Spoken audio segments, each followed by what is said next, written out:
Hindi ko talaga ina-expect nakakabahan ako ng ganito. Kasi kagabi chill pa ako, tumatawa pa ako. Ano nangyari? Bakla nagpapawisan ako, bakit? Paano bang mababawi lahat ng mga nasabi? Gaano ko siya kamahal? I'm willing to risk it all for him. 2022, nagkasakit siya. Binitawan ko yung trabaho ko nun dito. Sabi ko, okay lang. Sabi ko, anyway, kako, yung pera kikitain natin ng paulit-ulit. Pero yung pagkakataon na mawawala, yung oras na pwedeng mawala, hindi mo kasi pwedeng balikan.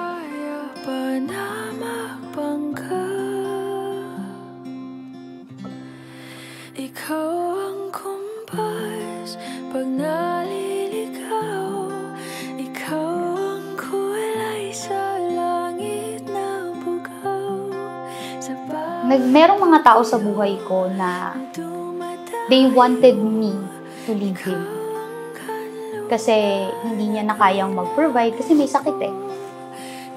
I didn't.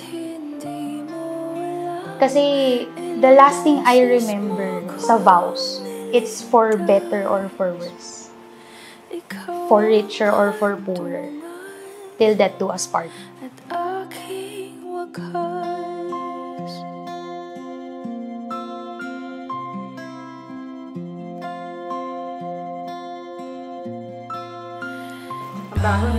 Hoy, sorry. Tama ka na.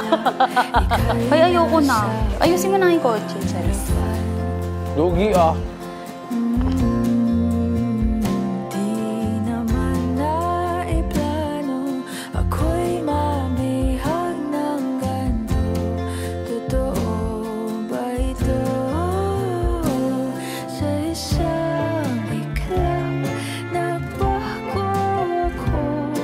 Hindi ko na kayang mawalay sa'yo.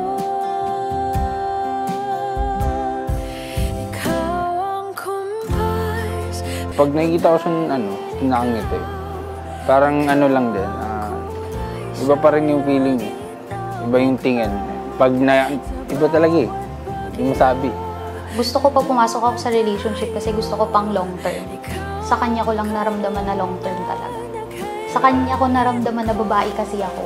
Kahit naiinis na ako, agitated na ako, hindi niya ako sinasabayan. Kaya paramdam niya sa akin na mas importante yung emotions ko. Kumbaga nag-validate niya lahat sa akin. Iba pa rin talaga yung gustong gusto mo, makukuha mo.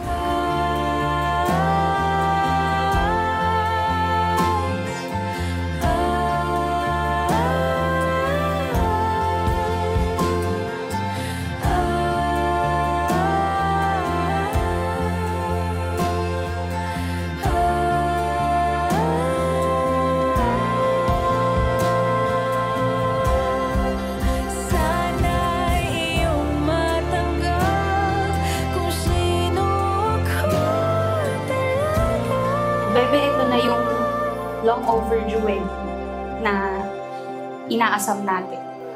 Thank you for showing me the value of love and friendship and everything else you need. Through the highs and lows, I promise to be your rock, your comfort, and your home. Today, I choose you and I will choose you every day. From this day on, I promise to cherish and value you for the rest of our lives. I also promise not to get mad at you with everything. Pag galit lang ako sa'yo tungkol sa isang bagay, no more holding back at last to the love that we've always had.